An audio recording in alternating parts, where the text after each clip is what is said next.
Hello, everybody, and welcome to the Layman Rap Podcast. I am your host, Mr. 215, Irving Henderson. On today's show, drama in the NBA. Why is everybody ready to fight all of a sudden? We will discuss the NFL's Conference Championship Sunday with special guest Ike Franklin. In our weekly rant, the legacy of the greatest of all time, Muhammad Ali.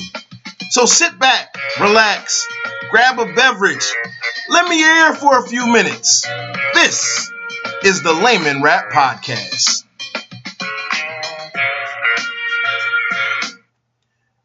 And hello to you and wherever you are. We are here once again with the Layman Rap Podcast this week. It's been a very interesting week around the sports world. And I'd like to send a quick shout out before I get started to the Big Five. Now, if you heard my first podcast show, I spoke about the state of Big Five basketball. And while things still aren't looking very good for the city to get more than one team in, unless Penn wins the Ivy League championship, this past Wednesday, the Big Five had four teams playing. Villanova, Temple, St. Joe's, and LaSalle. And all four teams won. All four teams won on Wednesday. And that was a very, very good night in the city as far as college basketball goes.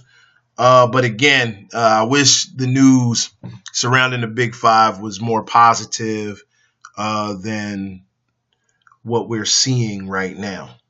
And special shout out to Villanova, the number one team in the country as we speak. And they just received $1 million donation to upgrade the pavilion on campus from Kyle Lowry, point guard for the Toronto Raptors. And that ties in to my opening topic here. Monday, Martin Luther King Jr.'s birthday. The NBA tends to have a bunch of marquee matchups. This is sort of, one of the big days for the NBA. Games are usually broadcast from the beginning of the day, early in the afternoon, all the way through to the West Coast nightcap. And the Sixers and Toronto Raptors went head-to-head on Monday. The Sixers held on. They had a 22-point lead at one point in the game. Fourth quarter got hectic as usual with the Sixers, with turnovers and terrible shot selection and poor defense. And it looked as if the Raptors were going to do what they did a month ago, come back on the Sixers, win the game, get out with a W that the Sixers had locked down. As I've stated, this team likes to snatch defeat from the jaws of victory sometimes. But with under a minute to go, there was some sort of verbal spat between Kyle Lowry and Ben Simmons. And Ben Simmons a week ago got into he was shoved by one of the Morris twins in London during the Sixers game with the Boston Celtics. Simmons just shrugged it off, laughed it off, went about his business. There was something that happened between Ben Simmons and Jakob Poeltl, Raptors forward/center, on a rebound after a free throw. And it evolved into Ben Simmons having words with Kyle Lowry. There was like a bump or something, and both players were ejected. And then Ben Simmons sort of gestured towards Kyle Lowry, hey, we can continue this up in the tunnel. And Lowry nodded his head and ran off the floor, and apparently these two had another confrontation in the tunnel, and they, nothing physical happened. There was no physical altercation between Simmons and Lowry in the tunnel, but just the fact that, Ben Simmons actually, pointed and gestured to Kyle Lowry, hey, sort of like meet me outside in the playground at 3:00 after the bell rings. It was just ridiculous. And then that was just the appetizer for the main course, because the main course happened in the late game Monday night between the Houston Rockets and the Los Angeles Clippers. Chris Paul, point guard for the Rockets now, former Los Angeles Clipper, had words with Blake Griffin. Blake Griffin bumped into Mike D'Antoni, head coach of the Rockets.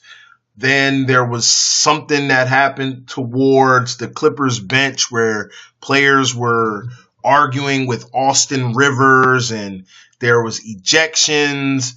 And after the game, Rockets players were going through some sort of back entrance to get into the Clippers locker room. And then you had other players on the Clippers that were at the front of other Rockets players that were at the front of the Clippers locker room,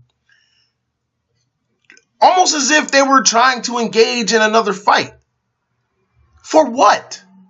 I mean, let's be honest with each other here. No one's actually going to take any swings at anybody. No one's actually going to get, down and dirty and start fighting anyone. So I'm wondering, what was that for? And Chris Paul is, he's the president of the Players Association. I mean, what kind of a look is that for the president of the Players Association to be instigating a fight between these two teams? And make no mistake about it, the only person in that Rockets locker room that knew about a back entrance to the Clippers locker room is Chris Paul. And Chris Paul, basically he sent the goons after Austin Rivers. And, allegedly Austin Rivers and I try not to use colorful language here on my podcast, but Austin Rivers allegedly said to Chris Paul, hey, I fucked your wife. And I can understand how that would get under a guy's skin. But come on now. I mean, unless you honestly believe that your wife is cheating on you, I mean, I don't see what reason you have to get into the mix over words. And again, I don't think for one second that anything serious was going to happen. And apparently the police were called. Like, come on. Are you serious? Is this where we are right now in the NBA? Is this what we're doing now?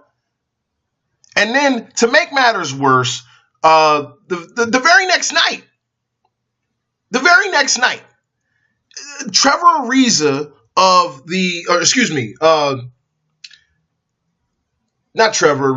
Aaron Aflalo of the Orlando Magic and Nemanja Bjelica of the Minnesota Timberwolves get into a physical confrontation, and Aflalo throws a punch at Bjelica, misses. Thank God he missed, because if he had connected, I think Bjelica would have been knocked out cold. And Aflalo would be looking at missing, upwards to a month due to a suspension if he had connected with that punch. And Bjelica grabbed him, and if Bjelica had decided to put his other arm underneath, he could have put Aflalo in a chokehold. I mean, what is going on? I mean, I'm from an era where I do remember when there was less buddy between players. Like, rivalries actually mattered. They actually meant something. The Sixers and Celtics wanted to beat each other. The Lakers and Celtics wanted to beat each other. The Bulls and the Pistons. The Knicks and the Heat. And I do long for a day when rivalries mattered. But this posturing like guys are going to just be having knockdown, drag out fights. I mean, Charles Oakley is not on that floor. Dale Davis is not out there on that floor. Ben Wallace is not out there on that floor. These guys are not going to throw punches with the intent of connecting. It's not happening. It shouldn't happen. I'm not going to say it should. I'm not going to say these guys should be getting into fights with each other, but it's over the top right now because the game is been trimmed down to be less physical, and guys now are, you bump them and it's, hey, pushing and shoving, and it's unnecessary. And quite honestly, I know that some suspensions were handed out, but quite honestly, like what were the Rockets thinking about? What were they thinking about? I mean, what were they going to let's say that they actually get in to the Clippers locker room. I mean, are they going to get in there and start throwing punches at each other? No, it's not going to be anything but more verbal confrontation. And I'm from the school of, if you're going to get in someone's face, and it's just going to be all talk, then you might as well just walk away. Just walk away. There's no point. It's just going to be a conversation. And you had the conversation out there on the floor.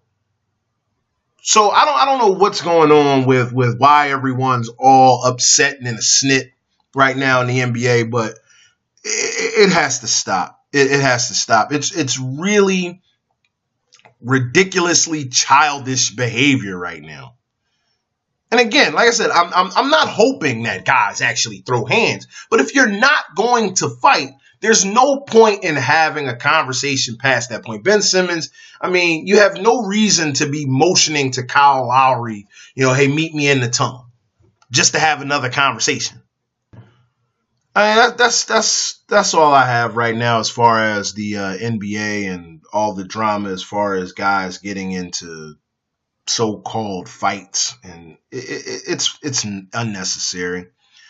So also, I do want to cover one more topic as far as the NBA is concerned. Markelle Fultz shot still looks broken. It still looks broken. And the Sixers did release a new video of Fultz shooting free throws. The shot looks better than it did about a week ago when they showed him shooting. But when is this kid going to play? When is this kid going to play? And I covered it once. I'm not going to go, back into covering it again. But when is this kid going to play? Stop showing us the videos of him shooting and giving us, he's back practicing and we don't know. Just give us a timetable of when this kid is going to play. And if he's not going to play, just say he's not playing. This is starting to get way out of hand now. Also, the Cleveland Cavaliers right now having the worst stretch that LeBron James has ever experienced in his entire career. And there's talk that moves are going to be made to try and improve upon, this roster. But I don't know what moves you can make. I don't know what moves you can make. I mean, the Cavaliers do have a number one pick in tow, but I don't know if they'll trade that piece given the uncertainty of LeBron James making a decision on where he's going to be next season.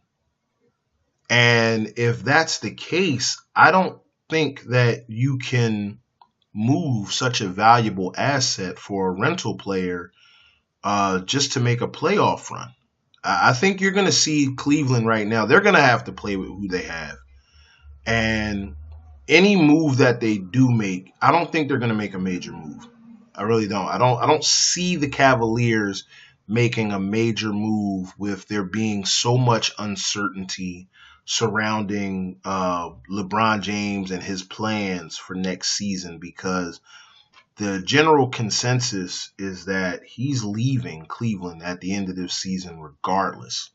There are, rumored reports that he wants to go to Los Angeles and play for the Lakers. But if that happens and Cleveland moves that number one pick, it's the pick that belongs to the Brooklyn Nets. If they move that pick and LeBron James leaves, basketball in Cleveland goes right back to the doldrums.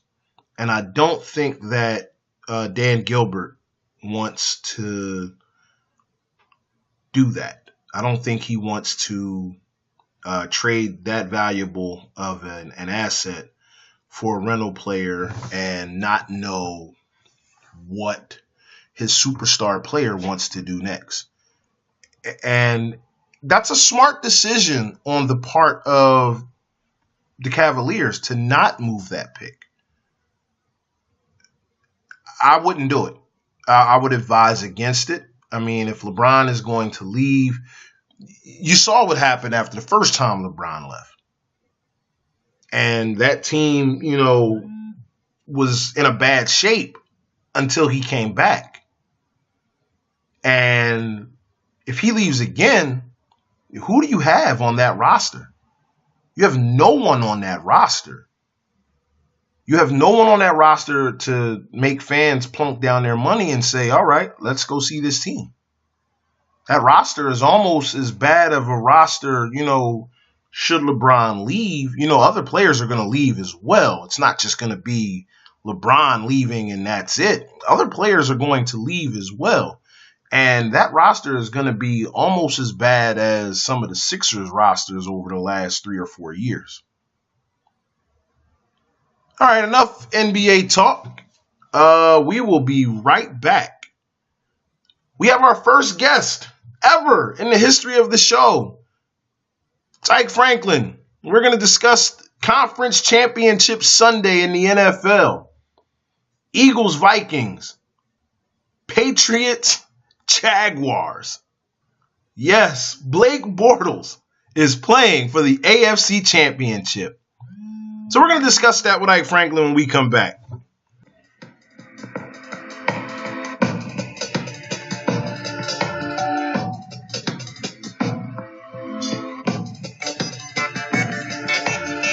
All right, we are back with the Layman Rap Podcast, and it is time for the Conference Championship in the NFL preview, and I have a special guest on the line. Sir, please introduce yourself to the fans out there. Call me Ike, man. All right. So, listen, you and I have had several conversations. You are definitely a friend of the show. We've had several conversations about football throughout the entire season. So, let's start by discussing the Jacksonville-New England game now. Neither one of us thought Jacksonville was going to beat Pittsburgh, but they did. How much of a chance are you giving Jacksonville in this game on Sunday? I don't give them a snowball's chance. I just have no faith in Blake Bortles. Like, for real. They have a better chance of winning with me at quarterback than Blake Bortles. So you don't think... It's strictly on the defense. If they do win, it's because he doesn't lose the game, not because he wins the game. Well, I don't think you can ask Bortles to win this game. I think Bortles is good. I don't think he's good enough. But no, I think I disagree with you, sir. You don't think he's good at all? Horrible. You think he's horrible? He's horrible. All right. Well, but we've seen horrible be able to do good things. Trent Dilfer is a Super Bowl champion. Trent Dilfer is a Super Bowl champion. Dilfer is still better than Blake Bortles, and Trent Dilfer had one of the greatest defenses of all time. And Jacksonville defense is good, but not so much. I just don't. You're telling me you give Tom Brady, the devil himself, and Darth Vader a week to plan for Jacksonville that has a subpar quarterback, and they have a chance to win? I don't think so. All right. Because at the end of the day, New England's defense may not be that great, but they're not going to be able to put up points with New England. All right, now I want to preface what you just said for people listening. You have stated on numerous times that you think Tom Brady has made some sort of deal with the devil because he has the kind of life that everybody wishes they could have, but nobody has, but he has it. Yeah, and he kisses his father in the mouth. That's not natural. Right. He kisses his father in the mouth. Like, he sold his soul to the devil. Like, I'm not against it, man, giving his dad a peck on his forehead or something, or dad pecking his son. But when you kissing him in the mouth, there's something strange going on there. All right. Now, I want to say something here. I have, as the week is going on, I was actually where you are with it. I'm leaning towards taking Jacksonville in this game now. And it has nothing to do with this bogus BS injury that Tom Brady allegedly has to his passing hand. It has nothing to do with that. I actually had to think about this for a second and realize, do you understand who Jacksonville's general manager is? Their general manager is Tom Coughlin. And if there is one person who knows how to beat the New England Patriots in a big game, it's Tom Coughlin. Okay, now let's pump the brakes a little bit. Okay. Let's look at the teams that he beat the Patriots with. Okay. He had Eli Manning, who is light years, or at least at the time, light years better than Blake Bortles. Okay. Light years better. I could kind of contend with that. But there's a difference. There's a difference between those Giants teams and this Jacksonville team. This Jacksonville team has a hellified running game. They have a great running game. And I think that if Jacksonville does themselves a favor defensively by not getting down by a lot, and they can run the ball and control the clock, I think it gets closer to Jacksonville's favor than it does New England. Now, you make a good point. Okay. You make a great point. But I still go back to what I'm saying in terms of they may be able to run the ball. Right. But that only works if you can get up on this team and be in the lead. I don't think, as good as that Jacksonville defense is, that having a week to plan, Bill Belichick having a week to plan, that they'll be able to stop him consistently. They won't be able to put up enough points to sustain that running game. Blake Bortles will be put in a situation where he has to win, and I don't believe he can do it. Yeah, I agree with the assessment that if it comes down to Blake Bortles having to win the game, I don't think he can. But you know what was crazy is we sit here and we say that, and he put up points against that Pittsburgh defense. And New England's defense is not better than Pittsburgh's defense. Let's start from there. I mean, let's start telling the truth about who Blake Bortles is. No, Blake Bortles is not great by any assessment. And Blake Bortles, out of the 4 starting quarterbacks left, I would say he's 4 out of 4 on this list. But let's not sit up here and discredit him like he didn't play an effective game against the Pittsburgh Steelers.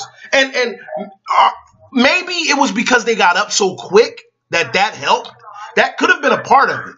But I don't want to sit up here and just completely dismiss Blake Bortles right now. I don't. Because he's gotten his team within 1 game of the Super Bowl. So I think the fact that Bortles has this team 1 game away from the Super Bowl, we can talk about whether or not he's a good quarterback or not. The fact of the matter is they're there. No, and I agree with you. Like, he's there. He's there, and you can't take it away from him. The team as a whole earned a spot in this championship game. When I look at it, history tells me in a championship game, you do not bet against the Patriots against a team with an inferior quarterback. You name me quarterback who has beat Tom Brady in the playoffs? Mark Sanchez. Mark Sanchez has beaten the Patriots in the playoffs. No problem. Mark Sanchez. Now, Mark Sanchez is the only one who did it, right? Probably. If I had to look back and say, yeah, Mark Sanchez is probably the only inferior quarterback that we would say beat the Patriots in the playoffs. Now, if you look at Mark Sanchez's, not even resume, but if you look at his stats, I don't have him in front of me, but I can almost guarantee you that was the best season Mark Sanchez ever had. It's likely. It's likely that was the best season Butt Fumble ever had. If Blake Bortles stats this year, and when we come back and we can revisit this at a later date, maybe after the games. But if we put those two seasons, this season by Blake Bortles and Mark Sanchez side by side, I can guarantee you, Blake Bortles' numbers don't compare with Mark Sanchez. You may be right. You may be right, and I'm not going to disagree with that. But there's something about Jacksonville's defense right now that allows me to believe that Jacksonville could pull this game off. I really think that if you want to talk about how you beat this Patriots team, it starts with defense first.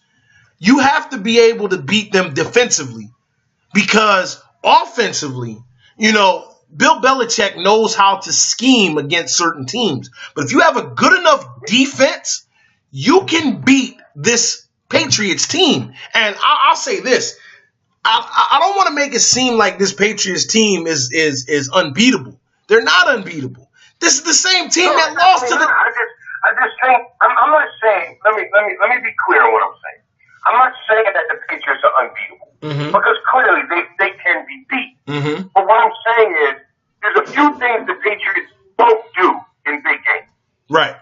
In order for Jacksonville to beat them, you have to be able, in my opinion, the defense, for Jacksonville to win, the defense has to give them at least 14 points. Okay. Has to give them at least 14 points. I think they may be able to stop them from getting into the end zone a couple times. I think the Patriots will score at least 14 points, 14 to 21 points on this Jacksonville defense. Okay? I think if the Patriots get to 21, Jacksonville doesn't have enough offensively to score with the Patriots. Because the one thing that Bill Belichick is good at, him and those coordinators will find a way to get to Blake Bortles. Okay. They will come after you in the playoffs. And the one thing we will see from Blake Bortles, once you start getting to him, he's going to start shaking like a stripper. And it's over. You might as well throw some bills at him because he's never making the ball go. Listen, I'm gonna say this. I think when the week began, I had New England solidly, and I'm still leaning towards New England right now. But I don't think this is going to be a runaway game. I think this is a game now as the week is going by. I think Jacksonville has a legitimate chance to win this game. I don't know if they can. And my reasoning is not because of Blake Bortles. My reasoning for picking New England has nothing to do with Blake Bortles. My reason for picking New England in this game is more around, the experience of Brady, the experience of Belichick, and being in these games. I think that's going to be enough to carry the day for them. Now, see, here's the thing. We're saying the same thing, but for different reasons. Right. Like, the only difference in what I'm saying is we're saying the same thing, but the only difference is I'm saying that Jacksonville doesn't have a chance. It's a foregone conclusion. You're saying, despite you picking New England, you think Jacksonville still has a chance. I don't. And I don't think it's a runaway either, to be honest with you. Right. I think Jacksonville, I don't like Blake Bortles. I don't want to disrespect that defense. Right. That defense is proven. Right. It's proven. So, the way Miles Jack is playing, the way Ramsey is playing, and me, Cowboy fan, I get a kick out of a dude that I really like to watch play, Barry Church, doing his thing. Right. He's saying the former Cowboy. So I'm not going to disrespect their defense. I just believe that the final score in this game is 21-10. I'm gonna take New England to win, but I'm gonna go New England winning this game 17-13. Yo, man, because I'm gonna tell you, Bill Belichick, he's mastered the force. I don't know if Yoda taught him how to coach or what. Right. But for whatever reason, he does something with the coaching that's that much better than everybody else. Yeah, I don't know what it is. I really don't. I don't know if it's the focus. I don't know if he cheats. Who knows? I'm just saying. It's the hoodie, man. Much better than everybody else. It's the power of the hoodie, man. It might be, man. It really might be. All right, so shifting to the 6:40 game Sunday, Eagles and Vikings, and I wanna go back to a conversation that you and I had after Carson Wentz went down. And you asked me about shifting my expectations. And I said to you that I was not going to shift my expectations simply because Nick Foles was the quarterback. And I said at the point where we had this conversation, it was basically, I said the Eagles right now are asking Nick Foles basically to not lose 3 games. And here we are, conference championship weekend, and he's there. He's there. And I know that he did not have a great game last week. It certainly was the tight game that we expected. I think this week the Eagles are playing a much better defensive team than they played against Atlanta. But I think the Eagles' defense is playing a lesser offense than what they played against Atlanta. And, I want to hear your thoughts on this game before I get into, my prediction here. Okay, well, let's revert that. Let's revert back to last week in Nick Foles. First and foremost, I think Nick played the game that he needed to play. Right. He wasn't trying to do too much. I think he played within himself. And if you look at his numbers, just look at his numbers, his stat line from that game. He played a very efficient game. Right. A very efficient game. And at the end of the day, when the Eagles needed him to put a drive together, he did it. And it may have been the best series of that particular game, but if I remember correctly, the drive was about 70 some odd yards. And he put the drive together, and the defense closed the door. And he took time off the clock, which is very important. Say that again. I'm sorry. I said he took time off the clock, which was very important. Yeah. So at the end of the day, I agree with the Eagles head coach. The pressure, everything isn't on Nick Foles. There's enough talent on that offense. Now, we understand his shortcomings. There's some of the throws that Wentz can make that he just can't. Right. But at the end of the day, there is a system in which history tells us there's a certain flow of offense that Nick Foles can play in and be productive. And he doesn't do the one thing that is a game killer. Right. He does not turn the ball over. And that's all he has to do. Play within himself. Now, in terms of this week, right, this is the game that I'm looking forward to. Okay. Like T.O. said, get your popcorn ready. Because it's not going to be a Saints and Vikings game. Get that out your head. No, yeah, no. Anybody looking for a Saints and Falcons game, get it out your head. This thing is you and your man in the backyard with nobody watching. We gonna get this in. This ain't for the oohs and the eyes. This ain't for the people who like the scoreboard lit up. This ain't the type game for you. If that's the game you're looking for, turn it off. Right. Because I'm gonna tell you now, this shit, first person to 17 wins. Yeah, I think this is going to be a more defensive game than we've seen. I mean, granted, Jacksonville and Buffalo was a defensive game, but I don't think it's going to be one of those defensive games that bore you and put you to sleep. I think this is going to be the hardest hitting game of the playoffs so far. I definitely agree. And I think both of these defenses are nasty. Yeah. They're nasty. And for me, I think the key for the Eagles defense is what it's been all year long. Mm-hmm. That front seven. Right. That front seven, because the one thing that we did see last week from the Minnesota Vikings that is troubling is that Case Keenum on 4 separate occasions was under pressure and he threw it up for grabs. He will do that. That's one thing Keenum will do. Keenum will throw that. He will just fling it anywhere, and he's a chuck and duck kind of guy when he's under pressure. He threw it up for grabs. So with that being said, you know, that's the key for that Eagles defense, because at the end of the day, and this is my opinion, I know a lot of Eagles fans may disagree with me. I've had a couple Eagles fans tell me I'm crazy. I don't know what the hell I'm talking about. Okay. But at the end of the day, I think that front seven has protected that back end. Yes.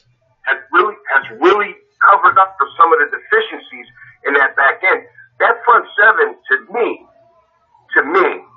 is the closest thing that I've seen to the early 90s Eagles in a very long time. Right. Because those boys are good, you know, between, you know, that rotation they got going on. They got Long. They got Brandon Graham is playing out of his mind. Right. You know, and of course, what's the big money man in the middle? Cox. Fletcher Cox. Yes. I think Fletcher Cox, if you look at it, his numbers, if you're looking at him, Brandon Graham is the recipient of how well Fletcher Cox has been playing. Right. Because a lot of people don't understand when you're talking about a defense, and I don't care what level you're playing on, when you're talking about a defense and you have interior tackles that can control guard, and they're forced to be double teamed, that's when the defensive ends start getting off. That's when the defensive ends are starting to get one-on-one. And those defensive ends are now responsible for beating that one-on-one. Right. Because Fletcher Cox is being double-teamed because he draws that much attention. So that's just how I feel now on the flip side. Okay. Now, how big of injury right now with Adam Thielen for the Vikings being listed as questionable with a back injury? How big of an injury is that for the Vikings offense? I think it's huge. I think it's huge because at the end of the day, I think the key for the Vikings is getting one-on-one coverage on Diggs. So if you can get Diggs with his speed, set up one-on-one on one of them corners, preferably Mills. Yeah. That's a matchup that I'm betting on. I need that. Now, Thielen not on the field, I can guarantee you they're going to shade help to Diggs, maybe not every play, but on them third down plays, definitely. Right. So, overall, I think we were looking at this and we're thinking this is going to be a defensive battle. Who you taking? Who I'm taking? Right now, I'm going to tell you, I have no idea.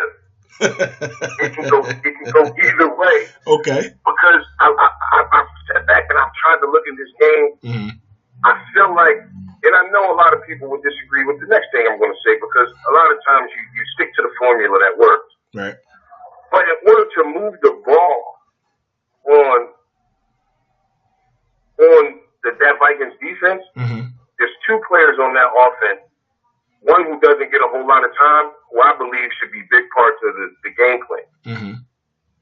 And one is Zach Ertz, cover, and that's Anthony Barr. Right. Okay? But you have a second tight end in Trey Burton who can play this game. Yeah. Yeah, he's been on the milk carton lately. I think if you come out as the Eagles with two tight end sets, you create some real matchup problems for the Vikings. And if the Eagles do that, I think they could move the ball on this team. But right now, if I was forced to make a pick to say you gotta pick somebody right now, right? I would pick. I picked the Philadelphia Eagles, 1917. Okay. Well, I've gone over this game all week, and I know you and I talked before, and we made our predictions, and we actually had the Saints in this game. We had the Saints in the conference championship, and one fluke play later, it's Minnesota, and there was making a rookie mistake. Yeah, but there was a point where when everything started and it was Minnesota, it was like, yes, it's Minnesota. And then once that wore off, it's like, wait, yeah, it's Minnesota. Minnesota is no slouch at all. The Vikings are good enough to come in here and win. And I know that the fan base has been, no, we're going to take it because it's Minnesota. I'm not going to disrespect the Vikings and say this is going to be some sort of cakewalk for the Eagles. They're just going to march through the Vikings, run up and down the field on them. And no, that's not what's going to happen. I do think the Eagles win this game, but I think this is going to be one of those games that by the fourth quarter, everybody is going to be down to the nubs on their fingers from biting their fingernails off. I think this is going to be the game of the playoffs. I think this is going to be the Eagles winning this game by a final of 20-14. Now, I will say this. There's one guy in this whole equation for the Eagles that can blow it for the entire team. And that is? It's not full. No. It's Vitae. Yeah, it's Vitae. Yeah. I hope Jason Peters gets in Vitae's ear because Vitae is kind of the key to this whole thing. Yeah.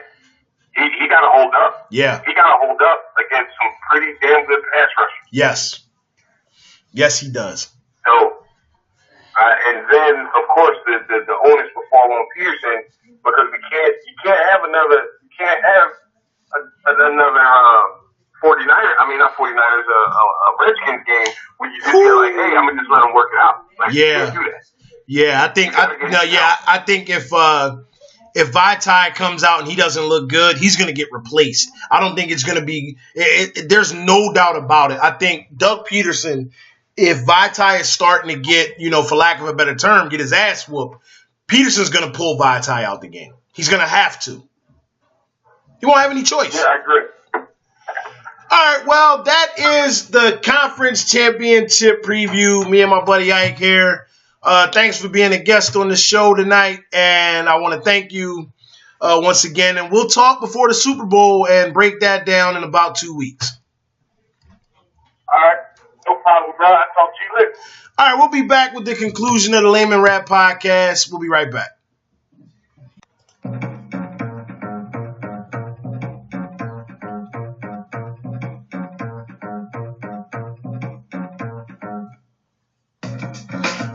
Welcome back to the Layman Rap Podcast.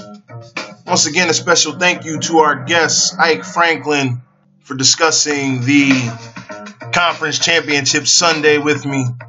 And we are here now to just have our weekly rant. And this past Tuesday was the birthday of Muhammad Ali, the greatest of all time. And growing up, Muhammad Ali was my first sports hero. He was the first athlete that I actually did research on. I was in second grade, went to the school library. They had books. I was told I could do a biography on any figure. I went right to the sports section because even then I was deep into sports thanks to my grandfather, who was a sports nut, and he passed that down to me. And the first book I came to was a book about Muhammad Ali. And I read about his decision to not fight in the Vietnam War due to his religious beliefs and being stripped of the heavyweight title, not fighting for years, then finally coming back, reclaiming the heavyweight championship, beating George Foreman in the Rumble in the Jungle. Career lasted until 1981. Muhammad Ali losing his final fight to Trevor Berbick in Jamaica. And of course, we all know the life struggles of Mr. Ali later on in his life, dealing with Parkinson's disease, and it, stripping Mr. Ali of the one thing that helped make him who he was, and that was the strength of his voice. When you think Muhammad Ali, you think of a boisterous young man who made many a boast, and the float like a butterfly, sting like a bee, and his predictions of when he would defeat his opponents, and the Ali shuffle. And those are the things we think of that instantly come to mind when we remember the late, great Muhammad Ali. But even prior to this past week, I got to admit that I have been struggling with some things. And the main thing that I have been struggling with when it comes to dealing with and thinking about the legacy of Muhammad Ali is his treatment of Joe Frazier. Joe Frazier, a great fighter, born in Beaufort, South Carolina, is more synonymous with the city of Philadelphia, where he spent pretty much all of his adult life. Joe Frazier's Gym, which sadly is no longer, was a staple on Broad Street in North Philadelphia. I struggle with Muhammad Ali's legacy due to the overall nature of the insults that he hurled in Joe Frazier's direction. And for those who don't know, when Muhammad Ali was not fighting and he did not have a license to box, one of the biggest supporters of Muhammad Ali, both vocally and in some instances, even financially, was Joe Frazier. Joe Frazier fought hard to help Muhammad Ali get reinstated to fight. And in the lead up to their first fight, Muhammad Ali referred to Joe Frazier as an Uncle Tom. And anyone who is African American, and in particular an African American male, you understand what the connotation of being called an Uncle Tom is. And that's hurtful. And I know a lot of people,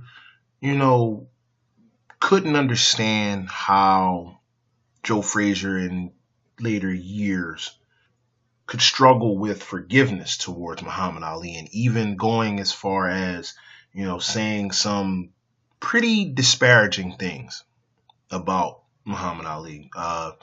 Muhammad Ali lit the torch for the Olympic Games in 1996 in Atlanta.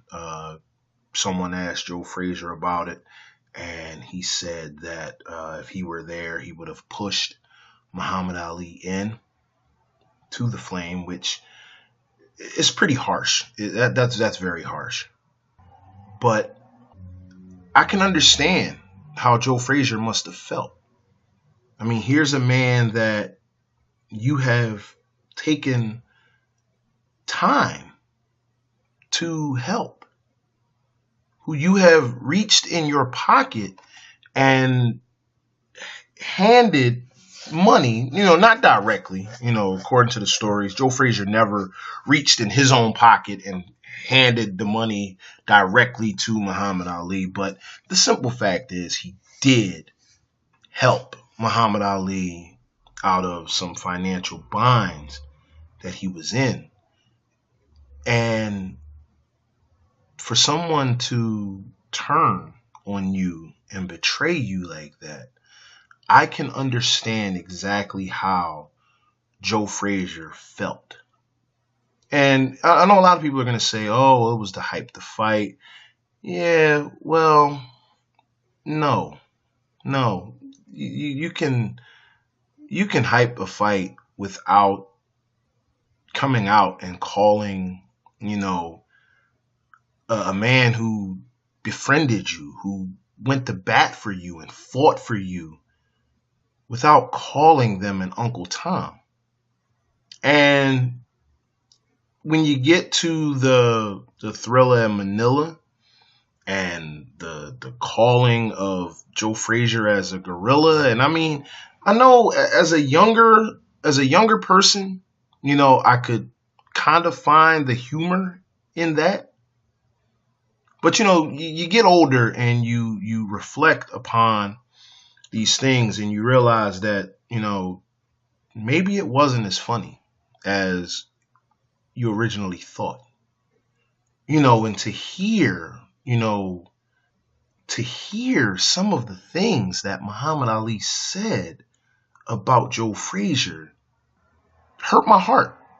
It hurt my heart that, a black man would tear another black man down in that way. Especially a man who, like I said, helped you. If this man was an Uncle Tom, he Uncle Tom'd for you. And I've been struggling with exactly where does that place my feelings about Muhammad Ali.